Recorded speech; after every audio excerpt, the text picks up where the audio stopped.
সুপ্রিয় শিক্ষার্থী বন্ধুরা, আসসালামু আলাইকুম। আশা করি সবাই ভালো আছো।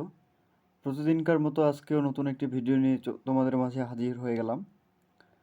আজকে যে বিষয়টি নিয়ে আলোচনা করব সেটা হলো এসএসসি পরীক্ষা 2023 অর্থনীতি সংক্ষিপ্ত সিলেবাস এবং সাজেশন নিয়ে।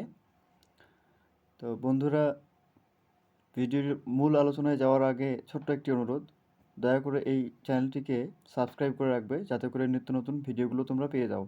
এবং এই ভিডিওর ডিসক্রিপশন বক্সে আমি অন্যান্য ভিডিওর যেমন হচ্ছে পদার্থবিজ্ঞান, রসায়ন বিজ্ঞান, বাংলা প্রথম পত্র, বাংলা দ্বিতীয় পত্র, গণিত, আরও আদার্স যে সাবজেক্টগুলোর তোমাদের সংক্ষিপ্ত সিলেবাস এবং সাজেশনের উপর ভিডিওর লিঙ্ক দিয়ে দিয়েছি।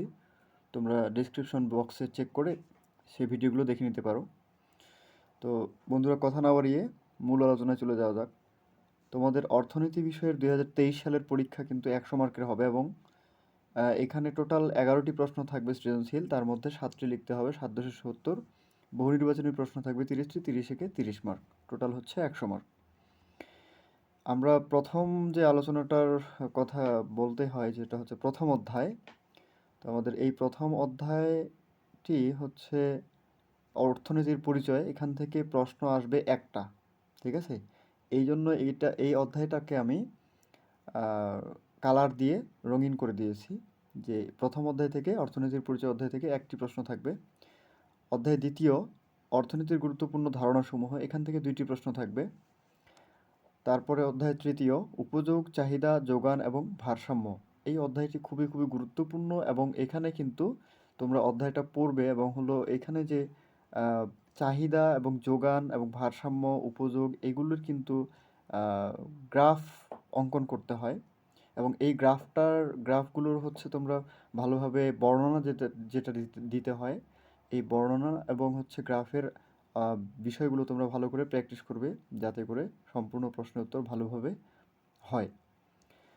তারপরে হলো অধ্যায় চতুর্থ উৎপাদন ও সংগঠন।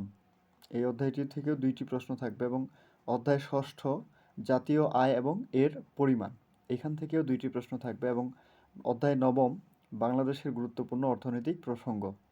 শিক্ষার্থী বন্ধুরা, এই ছিল তোমাদের অর্থনীতি বিষয়ের উপর সংক্ষিপ্ত সিলেবাস এবং সাজেশন বলতে এখানে কিছু দেওয়ার মতো আসলে কিছু নেই।